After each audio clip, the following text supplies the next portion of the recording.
ಪ್ರಾಯೋಜಕರು ಅಮೃತೋನಿ ಪಾಪ್ಲಸ್.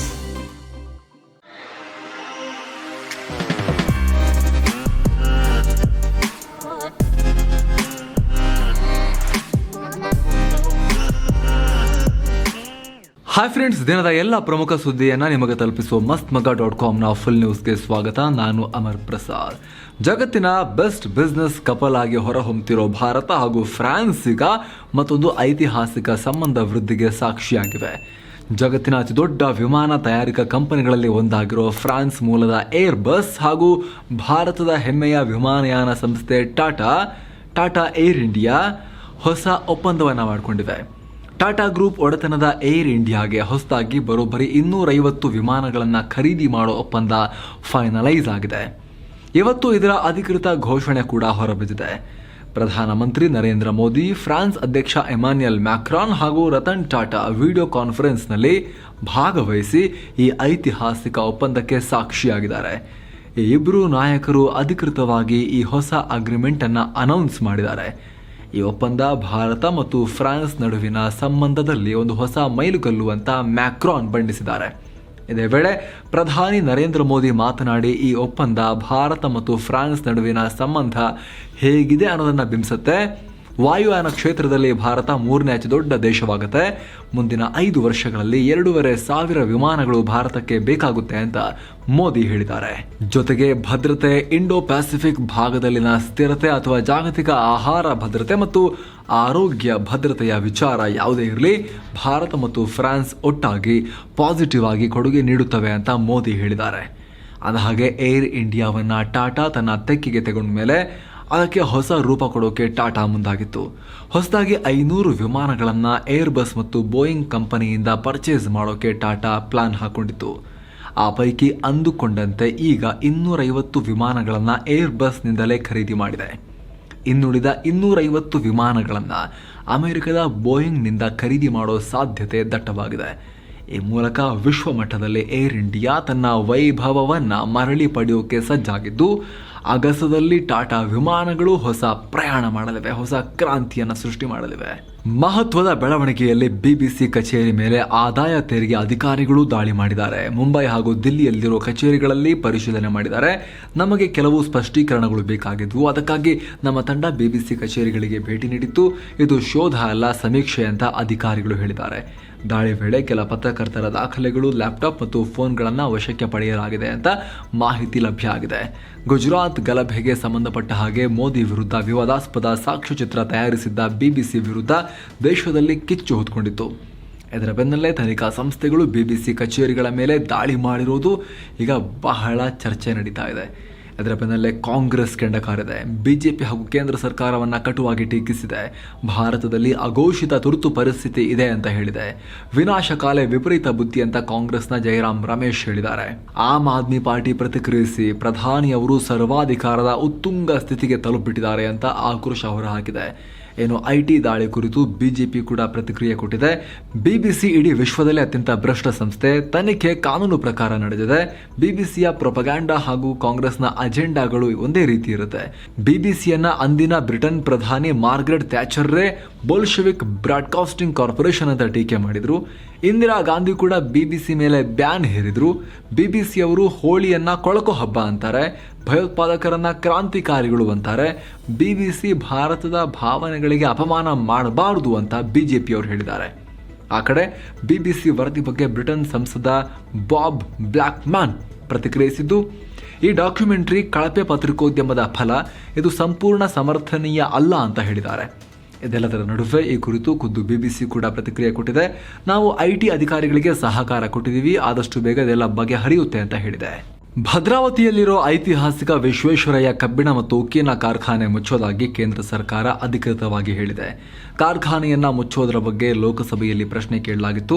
ಇದಕ್ಕೆ ಉತ್ತರಿಸಿದ ಹಣಕಾಸು ಇಲಾಖೆಯ ರಾಜ್ಯ ಸಚಿವ ಭಾಗವತ್, ನಷ್ಟದ ಕಾರಣದಿಂದಾಗಿ ಕಾರ್ಖಾನೆಯನ್ನ ಮುಚ್ಚೋಕೆ ಕೇಂದ್ರ ಸರ್ಕಾರ ನಿರ್ಧಾರ ಮಾಡಿದೆ. ಕಾರ್ಖಾನೆಯನ್ನ ಖರೀದಿಸೋಕೆ ಯಾರು ಮುಂದೆ ಬರ್ತಾ ಇಲ್ಲ. ಕಾರ್ಖಾನೆಯ ನಿರ್ವಹಣೆ ಕಷ್ಟ, ಹಾಗಾಗಿ ಇದನ್ನ ಮುಚ್ಚುವ ಪ್ರಕ್ರಿಯೆ ಆರಂಭಿಸಲಾಗಿದೆ ಅಂತ ಹೇಳಿದ್ದಾರೆ. ಇದಕ್ಕೆ ಕರ್ನಾಟಕ ಮೂಲದ ಕಾಂಗ್ರೆಸ್ ನಾಯಕ ಜೈರಾಮ್ ರಮೇಶ್ ಆಕ್ರೋಶ ವ್ಯಕ್ತಪಡಿಸಿದ್ದಾರೆ. ಕಾರ್ಖಾನೆಗೆ ಕಬ್ಬಿಣದ ಅದಿರಿನ ಮೂಲ ಇಲ್ಲ ಅನ್ನೋ ಕಾರಣವನ್ನು ಕೊಟ್ಟು ಮುಚ್ಚಲಾಗ್ತಾ ಇದೆ. ರಾಜ್ಯದಲ್ಲಿ ಖಾಸಗಿ ಕಾರ್ಖಾನೆಗಳಿಗೆ ಕಬ್ಬಿಣ ಇದೆ. ಸಂಪದ್ಭರಿತ ಬಳ್ಳಾರಿಯಿಂದ ಕೇವಲ 250 ಕಿಲೋಮೀಟರ್ನಷ್ಟು ಅಂತರದಲ್ಲಿದ್ದರೂ ಕೂಡ ಈ ಸರ್ಕಾರಿ ಕಾರ್ಖಾನೆಯನ್ನ ಮಾತ್ರ ಮುಚ್ಚುತ್ತಾ ಇದ್ದಾರೆ ಅಂತ ಆಕ್ರೋಶ ವ್ಯಕ್ತಪಡಿಸಿದ್ದಾರೆ. ಇತ್ತ ರಾಜ್ಯದ 25 ಬಿಜೆಪಿ ಸಂಸದರು ಕನ್ನಡಿಗರಿಗೆ ಕೊಟ್ಟ ಮತ್ತೊಂದು ದ್ರೋಹದ ಗಿಫ್ಟ್ ಇದು ಅಂತ ಕಾಂಗ್ರೆಸ್ ಟೀಕೆ ಮಾಡಿದೆ.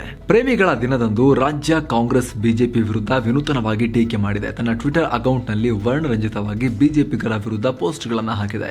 ನಳಿನ್ ಕುಮಾರ್ ಕಟೀಲ್ಗೆ ರೊಮ್ಯಾನ್ಸ್ ಮಾಡುವ ವಿಶಿಷ್ಟ ಪ್ರೇಮಿ ಅಂತ ಹಾಕಿದರೆ, ಈ ಡಾಕ್ಟರ್ಗೂ ಲವ್ ಆಗಿದೆ PSA ಹುದ್ದೆಗಳ ಮೇಲೆ ಅಂತ ಅಶ್ವಥ್ ನಾರಾಯಣ್ ಅವರ ಫೋಟೋ ಹಾಕಿದೆ. ಒಂದು ಮುತ್ತಿನ ಕಥೆಯಲ್ಲಿ ಪ್ರೇಮಿಗೆ ಜಯ ಸಿಗಲಿಲ್ಲ ಅಂತ ಸಚಿವ ಸ್ಥಾನ ಕೈತಪ್ಪಿದ್ರ ಬಗ್ಗೆ ರೇಣುಕಾಚಾರ್ಯರ ಕಾಲೆಳೆದಿದೆ. ಇನ್ನು ಪ್ರೀತಿ ಮಧುರ ತ್ಯಾಗ ಅಮರ ಅಂತ ಈಶ್ವರಪ್ಪ ಅವರ ರಾಜೀನಾಮೆ ಬಗ್ಗೆ ವ್ಯಂಗ್ಯ ಆಡಿರೋ ಕಾಂಗ್ರೆಸ್, ಪ್ರಿಯಕರನ ಕನಸು ಮನಸ್ಸಲ್ಲೂ ಪ್ರಿಯತಮೆ ಕಾಣುವಂತೆ ಬಿಜೆಪಿಗರ ಕನಸು ಮನಸ್ಸಲ್ಲೂ 40% ಧ್ಯಾನ ಅಂತ ಕಾಲೆಳೆದಿದೆ. ಈ ಕಡೆ ಕಾಂಗ್ರೆಸ್ನ ಮಹಮ್ಮದ್ ನಲ್ಪಾಡ್ ಮೋದಿ ಲವ್ಸ್ ಅದಾನಿ, ಅಮಿತ್ ಶಾ ಲವ್ಸ್ ಅದಾನಿ ಅನ್ನೋ ಪೋಸ್ಟರ್ ಹಿಡ್ಕೊಂಡು ಬೆಂಗಳೂರಿನ ಪ್ರಮುಖ ಬೀದಿಗಳಲ್ಲಿ ಓಡಾಡಿದ್ದಾರೆ. ಶಾಲೆಯ ಮಕ್ಕಳಿಗೆ ಮುಂದಿನ ವರ್ಷದಿಂದ ವಾರಕ್ಕೆ 2ಕ್ಕಿಂತ ಹೆಚ್ಚು ಬಾರಿ ಮೊಟ್ಟೆ ಕೊಡೋಕೆ ಪ್ಲಾನ್ ಮಾಡ್ತಾ ಇದ್ದೀವಿ ಅಂತ ಶಿಕ್ಷಣ ಮಂತ್ರಿ BC ನಾಗೇಶ್ ಹೇಳಿದ್ದಾರೆ. ಸದನದಲ್ಲಿ ಈ ಬಗ್ಗೆ ಮಾತನಾಡಿದ ಅವರು, ಕೆಲವರು ಸಾತ್ವಿಕ ಆಹಾರದ ಬಗ್ಗೆ ಅಭಿಪ್ರಾಯ ಪಡ್ತಾ ಇದ್ದಾರೆ, ಆದರೆ ಈ ಬಗ್ಗೆ ಸರ್ಕಾರ ಇನ್ನೂ ಕೂಡ ಚಿಂತನೆ ನಡೆಸಿಲ್ಲ. ಮುಂದಿನ ವರ್ಷದಿಂದ ಹೆಚ್ಚು ದಿನ ಮೊಟ್ಟೆನ ಇನ್ನಷ್ಟು ಎಕ್ಸ್ಟ್ರಾ ದಿನ ಕೊಡೋಕೆ ಪ್ಲಾನ್ ಮಾಡ್ತಾ ಇದ್ದೀವಿ. ಜೊತೆಗೆ ನೈತಿಕ ಶಿಕ್ಷಣವನ್ನು ಕೂಡ ಜಾರಿಗೆ ತರೋಕೆ ಪ್ಲಾನ್ ಮಾಡ್ತಾ ಇದ್ದೀವಿ ಅಂತ BC ನಾಗೇಶ್ ಹೇಳಿದ್ದಾರೆ ಶಿಕ್ಷಣ ಮಂತ್ರಿ. JDSನಲ್ಲಿ ಟಿಕೆಟ್ ಗೊಂದಲ ಸದ್ಯಕ್ಕೆ ಮುಗಿಯೋ ರೀತಿ ಕಾಣಿಸ್ತಾ ಇಲ್ಲ. ಹಾಸನದ ಟಿಕೆಟ್ ಬೇಕು ಅಂತಿರೋ ಭವಾನಿ ರೇವಣ್ಣ ಅವರನ್ನ KR ಪೇಟೆಗೆ ಶಿಫ್ಟ್ ಮಾಡಲಾಗುತ್ತೆ ಅಂತ ವರದಿ ಆಗ್ತಾ ಇದೆ. ಜೊತೆಗೆ ಹಾಸನಕ್ಕೆ ರೇವಣ್ಣ ಅಥವಾ ಸ್ಥಳೀಯ ಮುಖಂಡ ಸ್ವರೂಪ್ ಅವರಿಗೆ ಟಿಕೆಟ್ ಕೊಡೋಕೆ HDK ಮನಸ್ಸು ಮಾಡಿದ್ದಾರೆ ಅಂತ ಹೇಳಲಾಗ್ತಾ ಇದೆ. ಈ ಕಡೆ ಕಲ್ಯಾಣ ರಾಜ್ಯ ಪ್ರಗತಿ ಪಕ್ಷದ ಸಂಸ್ಥಾಪಕ ಜನಾರ್ದನ ರೆಡ್ಡಿ ಮಂಗಳವಾರ ಪಕ್ಷದ ರೈತ ಪ್ರಣಾಳಿಕೆಯನ್ನು ಬಿಡುಗಡೆ ಮಾಡಿದ್ದಾರೆ. ಪ್ರತಿ ವರ್ಷ ರೈತರ ಅಕೌಂಟ್ಗೆ 15,000 ರೂಪಾಯಿ ಹಾಕ್ತೀನಿ, ರೈತರ ಮನೆ ಬಾಗಿಲಿಗೆ ಅಧಿಕಾರಿಗಳು ಹೋಗಿ ಸಮಸ್ಯೆ ಕೇಳೋ ರೀತಿ ಮಾಡ್ತೀನಿ ಅಂತ ರೆಡ್ಡಿ ಹೇಳಿದ್ದಾರೆ. ಅವರ ಪಕ್ಷದ ಹೆಸರು ಒಂದು ಸೆಂಟೆನ್ಸ್ ಇದೆ. ನಂದಿ ಬೆಟ್ಟದ ಟಿಪ್ಪು ಡ್ರಾಪ್ನಲ್ಲಿ ಯುವಕನೊಬ್ಬ ಶವವಾಗಿ ಪತ್ತೆಯಾಗಿದ್ದು, ಡೆತ್ ನೋಟ್ನಲ್ಲಿ ರಾಜಕೀಯ ವ್ಯವಸ್ಥೆ ಸರಿಯಿಲ್ಲ, ನಟ ಉಪೇಂದ್ರ ರಾಜಕೀಯ ಪಕ್ಷದ ಸಿದ್ಧಾಂತಗಳನ್ನು ಜನ ಬೆಂಬಲಿಸಬೇಕು ಅಂತ ಬರೆದಿದ್ದಾನೆ ಅಂತ ಹೇಳಲಾಗ್ತಾ ಇದೆ. ಮೃತ ಯುವಕ ಮಂಡ್ಯ ಮೂಲದವನಾಗಿದ್ದು ಆತ್ಮಹತ್ಯೆ ಮಾಡಿಕೊಂಡಿರೋ ಶಂಕೆ ವ್ಯಕ್ತ ಆಗಿದೆ. 3 ದಿನದ ಹಿಂದೆನೇ ಈ ಘಟನೆಯಾಗಿದ್ದು, ಪಾರ್ಕಿಂಗ್ ಪ್ಲಾಟ್ನಲ್ಲೇ ಬೈಕ್ ನಿಂತಿದ್ದ ಕಾರಣದಿಂದ ಅನುಮಾನ ಬಂದು ನೋಡಿದಾಗ ಈ ವಿಚಾರ ಗೊತ್ತಾಗಿದೆ. ಈ ಮರಣ ಪತ್ರ ಕೂಡ ಸಿಕ್ಕಿದೆ ಅಂತ ಹೇಳಲಾಗ್ತಾ ಇದ್ದು, ಅದರಲ್ಲಿ ನಾನು ಸಂತೋಷವಾಗಿ ಪ್ರಾಣವನ್ನು ಕಳ್ಕೊಳ್ತಾ ಇದ್ದೀನಿ, ರಾಜಕೀಯ ವ್ಯವಸ್ಥೆ ಸರಿಯಿಲ್ಲ ಅಂತೆಲ್ಲ ಬರೆದಿದ್ದಾನೆ ಅಂತ. ಇದಕ್ಕೆ ಉಪೇಂದ್ರ ಅವರು ಪ್ರತಿಕ್ರಿಯೆ ಕೊಟ್ಟಿದ್ದು, ಈಸಬೇಕು ಇದು ಜಯಿಸಬೇಕು ಅಂತ ಬರೆದು ಸಂತಾಪವನ್ನು ಸೂಚಿಸಿದ್ದಾರೆ. ಕಾಂಗ್ರೆಸ್ ನಾಯಕ ರಾಹುಲ್ ಗಾಂಧಿ ಪ್ರಯಾಣ ಮಾಡ್ತಾ ಇದ್ದ ವಿಮಾನವನ್ನು ಲ್ಯಾಂಡ್ ಮಾಡೋಕೆ ಉತ್ತರ ಪ್ರದೇಶದ ವಾರಣಾಸಿ ಏರ್ಪೋರ್ಟ್ ಅಧಿಕಾರಿಗಳು ರಿಜೆಕ್ಟ್ ಮಾಡಿದ್ದಾರೆ ಅಂತ ಇಶ್ಯೂ ಆಯಿತು. ಆದರೆ ಈ ಆರೋಪದ ಬಗ್ಗೆ ಏರ್ಪೋರ್ಟ್ ಡೈರೆಕ್ಟರ್ ಪ್ರತಿಕ್ರಿಯೆ ಕೊಟ್ಟಿದ್ದು, ರಾಹುಲ್ ವಿಮಾನ ಮುಂಚೆನೇ ಮಾಹಿತಿ ಕೊಟ್ಟಿರಲಿಲ್ಲ ಬರೋದ್ರ ಬಗ್ಗೆ, ಹೀಗಾಗಿ ಅವರ ವಿಮಾನದ ಲ್ಯಾಂಡಿಂಗ್ ಅನ್ನು ಕ್ಯಾನ್ಸಲ್ ಮಾಡಲಾಯಿತು ಅಂತ ಹೇಳಿದ್ದಾರೆ. ಬೆಂಗಳೂರಲ್ಲಿ ನಡೀತಾ ಇರೋ ಏರೋ ಇಂಡಿಯಾ 2023ರ ಶೋನಲ್ಲಿ ಪ್ರದರ್ಶಿಸಲಾದ ವಿಮಾನದ ಮಾಡೆಲ್ನಿಂದ ಭಗವಾನ್ ಹನುಮಾನರ ಚಿತ್ರವನ್ನು ರಿಮೂವ್ ಮಾಡಲಾಗಿದೆ. ಈ ಮಾಡೆಲನ್ನು ನಿನ್ನೆ ಅನಾವರಣ ಮಾಡಲಾಗಿದೆ. ರೆಕ್ಕೆ ಮೇಲೆ ಆಂಜನೇಯ ದೇವರ ಫೋಟೋವನ್ನು ಹಾಕಲಾಗಿತ್ತು. ಯುದ್ಧ ವಿಮಾನದ ಮೇಲೆ ಆಂಜನೇಯ ಅವರ ಚಿತ್ರವನ್ನು ಹಾಕಿರೋ ಬಗ್ಗೆ ಟೀಕೆಗಳು ಕೇಳಿಬಂದಿದ್ವು. ದೇವ್ರದ್ದು ಯಾಕೆ ಹಾಕಿದ್ದೀರಿ ಅಂತ. ಸಶಸ್ತ್ರ ಪಡೆಗಳು ಯಾವುದೇ ಧಾರ್ಮಿಕ ಪ್ರಾತಿನಿಧ್ಯವನ್ನು ಹೊಂದಬಾರದು, ಅದು ಸೈನಿಕರ ನೈತಿಕತೆ ಮೇಲೆ ಪರಿಣಾಮ ಬೀರುತ್ತೆ ಅಂತ ಸಾಕಷ್ಟು ಟೀಕೆ ವ್ಯಕ್ತ ಆಯಿತು. ಈ ಹಿನ್ನೆಲೆಯಲ್ಲಿ ಈ ಯುದ್ಧ ವಿಮಾನದ ಮೇಲಿನ ಹನುಮಂತರ ಫೋಟೋವನ್ನು ತೆಗೆಯಲಾಗಿದೆ. ಇದು HAL ಮಾರುತ್ನ ಉತ್ತರಾಧಿಕಾರಿ, ಹಾಗಾಗಿ ಈ ಹನುಮಾನ್ ಸ್ಟಿಕ್ಕರನ್ನು ಅಂಟಿಸಲಾಗಿತ್ತು ಅಷ್ಟೇ, ಬೇರೆ ಯಾವುದೇ ಉದ್ದೇಶ ಇಲ್ಲ ಅಂತ HAL ಸ್ಪಷ್ಟೀಕರಣ ಕೊಟ್ಟಿದೆ. ಉದ್ಯಮಿ ಗೌತಮ್ ಅದಾನಿ ಕೇಸ್ಗೆ ಸಂಬಂಧಪಟ್ಟ ಹಾಗೆ ಪ್ರಧಾನಿ ನರೇಂದ್ರ ಮೋದಿ ಮೇಲೆ ಮಾಡಿರೋ ಕಾಂಗ್ರೆಸ್ ಆರೋಪಕ್ಕೆ ಕೇಂದ್ರ ಗೃಹ ಮಂತ್ರಿ ಅಮಿತ್ ಶಾ ತಿರುಗೇಟನ್ನು ಕೊಟ್ಟಿದ್ದಾರೆ. ಬಿಜೆಪಿಗೆ ಮುಚ್ಚಿಡೋಕಾಗ್ಲಿ ಭಯ ಪಡೋಕಾಗ್ಲಿ ಏನೂ ಇಲ್ಲ, ಕಾಂಗ್ರೆಸ್ ಬಳಿ ಸಾಕ್ಷಿ ಇದ್ರೆ ಕೋರ್ಟ್ಗೆ ಹೋಗ್ಲಿ ಅಂತ ಅಮಿತ್ ಶಾ ಹೇಳಿದ್ದಾರೆ. ಜೊತೆಗೆ ಈ ವರ್ಷದ 9 ರಾಜ್ಯಗಳ ವಿಧಾನಸಭಾ ಚುನಾವಣೆಗಳ ಪೈಕಿ ಬಿಜೆಪಿ ಎಲ್ಲ ರಾಜ್ಯಗಳಲ್ಲೂ ಗೆಲ್ಲುತ್ತೆ ಅಂತ ಅಮಿತ್ ಶಾ ಆತ್ಮವಿಶ್ವಾಸ ವ್ಯಕ್ತಪಡಿಸಿದ್ದಾರೆ. ಅಲ್ಲದೆ ನ್ಯಾಷನಲ್ ಲೆವೆಲ್ಗೆ ಒಂದು ಇಂಟರ್ವ್ಯೂ ಕೊಡೋ ಟೈಮ್ನಲ್ಲಿ ಮಂಡ್ಯ ಬಗ್ಗೆ ಸ್ಪೆಸಿಫಿಕ್ ಆಗಿ ಅಮಿತ್ ಶಾ ಮಾತಾಡಿದ್ದಾರೆ. ಬರೀ ಕರ್ನಾಟಕ ಅಂತ ಜನರಲ್ ಆಗಿ ಹೇಳಿಲ್ಲ, ಮಂಡ್ಯ ಅಂತಾನೆ ಹೇಳಿದ್ದಾರೆ. ಮಂಡ್ಯದ ರಾಜಕೀಯದ ಬಗ್ಗೆ ಮಾತನಾಡಿರೋ ಅಮಿತ್ ಶಾ, ಮಂಡ್ಯ ಜನಕ್ಕೆ ಈಗ ವಂಶ ಪಾರಂಪರ್ಯ ಪಕ್ಷಗಳನ್ನು ಬಿಟ್ಟು ಬಿಜೆಪಿಯ ಅಭಿವೃದ್ಧಿ ರಾಜಕಾರಣವನ್ನು ಒಪ್ಪಿಕೊಳ್ಳೋಕೆ ಮನಸ್ಸಾಗಿದೆ. ಇದು ಕರ್ನಾಟಕಕ್ಕೆ ಶುಭ ಸೂಚನೆ. ರಾಜ್ಯದಲ್ಲಿ ಬಿಜೆಪಿ ಸರ್ಕಾರ ಅಭಿವೃದ್ಧಿ ಪರ ಕೆಲಸಗಳನ್ನು ಮಾಡುತ್ತಿರೋ ಹಿನ್ನೆಲೆಯಲ್ಲಿ ನಮಗೆ ಗೆಲುವು ನಿಶ್ಚಿತ ಅಂತ ಹೇಳಿದ್ದಾರೆ. ಆಯ್ತಾ, ಅದಾನಿ ಗ್ರೂಪ್ ಮೇಲೆ ಅಮೆರಿಕದ ಹಿಂಡನ್ಬರ್ಗ್ ರಿಸರ್ಚ್ ಮಾಡಿರೋ ಆರೋಪದ ಬಗ್ಗೆ ತನಿಖೆ ನಡೆಸ್ತಾ ಇದ್ದೀವಿ ಅಂತ ಸೆಬಿ ಸುಪ್ರೀಂ ಕೋರ್ಟ್ಗೆ ಮಾಹಿತಿ ನೀಡಿದೆ. 2019 ಫೆಬ್ರವರಿ 14ನೇ ತಾರೀಕು ಭಾರತೀಯ ಸೇನೆ ಮೇಲೆ ನಡೆದ ಭಯೋತ್ಪಾದಕ ದಾಳಿಯಲ್ಲಿ 40 ಯೋಧರು ಹುತಾತ್ಮರಾಗಿದ್ದರು. ನಮ್ಮ ಸೈನಿಕರ ತ್ಯಾಗವನ್ನು ನಾವು ಯಾವತ್ತಿಗೂ ಮರೆಯೋದಿಲ್ಲ ಅಂತ ಪ್ರಧಾನಿ ಆ ದಿನವನ್ನು ನೆನೆಸ್ಕೊಂಡು ಹೇಳಿದ್ದಾರೆ. ಹಾಗೆ ಶ್ರದ್ಧಾಂಜಲಿ ಅರ್ಪಿಸಿದ್ದಾರೆ. ಇತ್ತ ರಾಹುಲ್ ಗಾಂಧಿ ಸೇರಿ ಅನೇಕ ಗಣ್ಯರು ಹುತಾತ್ಮ ಸೈನಿಕರಿಗೆ ಶ್ರದ್ಧಾಂಜಲಿ ಅರ್ಪಿಸಿದ್ದಾರೆ. ಈ ಕಡೆ ದಾಳಿ ಮಾಡಿದ್ದ 19 ಉಗ್ರರಲ್ಲಿ 8 ಜನರನ್ನ ಹತ್ಯೆ ಮಾಡಿದ್ದೀವಿ, 7 ಉಗ್ರರನ್ನ ಅರೆಸ್ಟ್ ಮಾಡಲಾಗಿದೆ ಮತ್ತು 4 ಉಗ್ರರು ತಪ್ಪಿಸಿಕೊಂಡಿದ್ದಾರೆ, ಅವ್ರನ್ನ ಕೂಡ ಹಿಡಿತೀವಿ ಅಂತ ಅಧಿಕಾರಿಗಳು ಹೇಳಿದ್ದಾರೆ. ರಷ್ಯಾ ರಿಯಾಯಿತಿ ದರದಲ್ಲಿ ತೈಲವನ್ನ ಭಾರತಕ್ಕೆ ಪೂರೈಕೆ ಮಾಡ್ತಿರೋದ್ರಿಂದ ಭಾರತದಲ್ಲಿ ತೈಲ ಆಮದು ಹೆಚ್ಚಾಗಿದೆ. ಹೀಗಾಗಿ ಉಭಯ ದೇಶಗಳ ಆಮದು ಮತ್ತು ರಫ್ತು ನಡುವಿನ ಅಂತರ ಜಾಸ್ತಿ ಆಗ್ತಾ ಇದೆ. ಇದರಿಂದ ಸ್ಥಳೀಯ ಕರೆನ್ಸಿ ಅಂದರೆ ರೂಪಾಯಿ ಹಾಗೂ ರೂಬಲ್ನ ಪಾವತಿ ನಿಷ್ಪ್ರಯೋಜಕ ಅಂತ ಈಗ ಇಶ್ಯೂ ಕ್ರಿಯೇಟ್ ಆಗಿದೆ. ರಷ್ಯನ್ ಬ್ಯಾಂಕ್ಗಳು ಹೆಚ್ಚಿನ ಪ್ರಮಾಣದಲ್ಲಿ ರೂಪಾಯಿಯನ್ನ ಇಟ್ಕೊಳ್ಳೋಕೆ ನಿರಾಕರಿಸ್ತಾ ಇವೆ.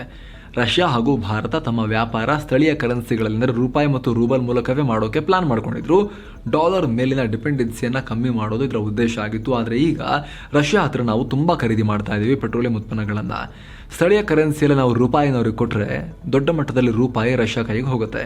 ಹೀಗಾಗಿ ಭಾರತದ ಹಣವನ್ನು ಇಟ್ಕೊಂಡು ನಾವೇನು ಮಾಡೋದು? ಅದನ್ನು ಭಾರತದ ಬಳಿ ತಗೊಳ್ಳೋಕ್ಕೆ ನಮ್ಮ ಹತ್ರ ಅಷ್ಟೊಂದೇನಿಲ್ಲ. ಇಂಡಿಯಾದಿಂದ ಅವ್ರು ತರಿಸ್ಕೊಳ್ಳೋದು ಅಷ್ಟೊಂದೇನಿಲ್ಲ ಗೂಡ್ಸ್.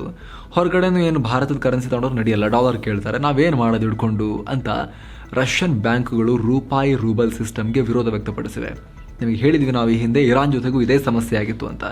ಭೂಕಂಪ ಪೀಡಿತ ಟರ್ಕಿ ಹಾಗೂ ಸಿರಿಯಾಗೆ ಆಪರೇಷನ್ ದೋಸ್ತ್ ಹೆಸರಲ್ಲಿ ಭಾರತ ಹೆಲ್ಪ್ ಮಾಡ್ತಾ ಇದೆ. ಇದರ ಅಡಿಯಲ್ಲಿ ಅಗತ್ಯ ವಸ್ತುಗಳು, ಔಷಧಗಳು ಸೇರಿದಂತೆ ಒಟ್ಟು 7 ಕೋಟಿ ಮೌಲ್ಯದ ವಸ್ತುಗಳನ್ನ ತಲುಪಿಸಲಾಗಿದೆ ಅಂತ ಕೇಂದ್ರ ಆರೋಗ್ಯ ಸಚಿವಾಲಯ ಮಾಹಿತಿ ನೀಡಿದೆ. ಪಾನ್ ಕಾರ್ಡ್ ಹೊಂದಿರೋ ಪ್ರತಿಯೊಬ್ಬರು ಮಾರ್ಚ್ 31 ಒಳಗೆ ಆಧಾರ್ ನಂಬರ್ಗೆ ಲಿಂಕ್ ಮಾಡಿಸಲೇಬೇಕು. ಇಲ್ಲಾಂದ್ರೆ ಏಪ್ರಿಲ್ 1 ಪ್ಯಾನ್ ಕಾರ್ಡ್ ನಿಷ್ಕ್ರಿಯ ಆಗುತ್ತೆ ಅಂತ the central board of direct taxes ಹೇಳಿದೆ. ಪ್ರೇಮಿಗಳ ದಿನವನ್ನು ವಿರೋಧಿಸಿ ತಮಿಳುನಾಡಿನಲ್ಲಿ ಶಿವಗಂಗಾದಲ್ಲಿ ಹಿಂದೂ ಪರ ಕಾರ್ಯಕರ್ತರು ಏನು ಮಾಡಿದ್ದಾರೆ ಗೊತ್ತಾ? ಬೀದಿ ನಾಯಿಗಳಿಗೆ ಮದುವೆ ಮಾಡಿಸಿದ್ದಾರೆ. ಇದು ಭಾರತದ ಸಂಸ್ಕೃತಿಯಲ್ಲ. ಈ ವ್ಯಾಲೆಂಟೈನ್ಸ್ ಡೇ ಅಂತ 2 ಬೀದಿ ನಾಯಿಗಳನ್ನು ಕರ್ಕೊಂಡ್ಬಂದು ಅದಕ್ಕೆ ಬಟ್ಟೆ ಹಾರ ಹಾಕಿ ಮದುವೆ ಮಾಡಿ ವಿಚಿತ್ರ ರೀತಿಯಲ್ಲಿ ಸಿಟ್ಟನ್ನು ಹೊರಹಾಕಿದ್ದಾರೆ. ಷೇರುಪೇಟೆ ವಿಚಾರಕ್ಕೆ ಬಂದರೆ ಸಂವೇದಿ ಸೂಚ್ಯಂಕ 600 ಅಂಕ ಏರಿಕೆ ಕಂಡು 61,032ರಲ್ಲಿ ದಿನದ ವಹಿವಾಟು ಅಂತ್ಯಗೊಳಿಸಿದೆ. ನಿಫ್ಟಿ 155 ಅಂಕ ಏರಿಕೆ ಕಂಡು 17,925 ಆಗಿದೆ. ಡಾಲರ್ ಮುಂದೆ ರೂಪಾಯಿ ಮೌಲ್ಯ 7 ಪೈಸೆ ಇಳಿಕೆಯಾಗಿ 82 ರೂಪಾಯಿ 77 ಪೈಸೆಯಾಗಿದೆ. ಚಿನ್ನ ಮತ್ತು ಬೆಳ್ಳಿ ಬೆಲೆ ವಿಚಾರಕ್ಕೆ ಬಂದರೆ 24 ಕ್ಯಾರೆಟ್ನ 10 ಗ್ರಾಂ ಚಿನ್ನದ ಬೆಲೆಯಲ್ಲಿ 42 ರೂಪಾಯಿ ಕಮ್ಮಿಯಾಗಿ 57,018 ಆಗಿದೆ. 22 ಕ್ಯಾರೆಟ್ನ 10 ಗ್ರಾಂ ಚಿನ್ನದ ಬೆಲೆಯಲ್ಲಿ 40 ರೂಪಾಯಿ ಕಮ್ಮಿಯಾಗಿ 52,230 ರೂಪಾಯಿ ಆಗಿದೆ. 1 ಕೆಜಿ ಬೆಳ್ಳಿ ಬೆಲೆ 529 ರೂಪಾಯಿ ಕಮ್ಮಿಯಾಗಿ 65,842 ರೂಪಾಯಿ ಆಗಿದೆ. ಸೊ ಫ್ರೆಂಡ್ಸ್, ಇದಾಗಿತ್ತು ಇವತ್ತಿನ ಫುಲ್ ನ್ಯೂಸ್. ನಾವು ಕುಯ್ದಿಲ್ಲ, ಎಳೆದಿಲ್ಲ, ಕಿರ್ಚಾಡಿಲ್ಲ, ಕೇವಲ ಸುದ್ದಿಯ ರೀತಿಯಲ್ಲಿ ನಿಮಗೆ ತಲುಪಿಸುವ ಪ್ರಯತ್ನವನ್ನ ಮಾಡಿದ್ದೀವಿ. ನಮ್ಮ ಈ ಪ್ರಯತ್ನ ನಿಮಗೆ ಇಷ್ಟ ಆಗ್ತಾ ಇದ್ರೆ ದಯವಿಟ್ಟು mastmaga.com ನ ಚಾನಲ್ಗೆ ಸಬ್ಸ್ಕ್ರೈಬ್ ಮಾಡಿ, ಪಕ್ಕದ ಬೆಲ್ ಐಕಾನ್ ಮೇಲೆ ಕ್ಲಿಕ್ ಮಾಡೋದನ್ನ ಯಾವುದೇ ಕಾರಣಕ್ಕೂ ಮರಿಬೇಡಿ. Thank you so much. ಮತ್ತೆ ಭೇಟಿ ಆಗ್ತಿರೋಣ. ನಮಸ್ತೆ.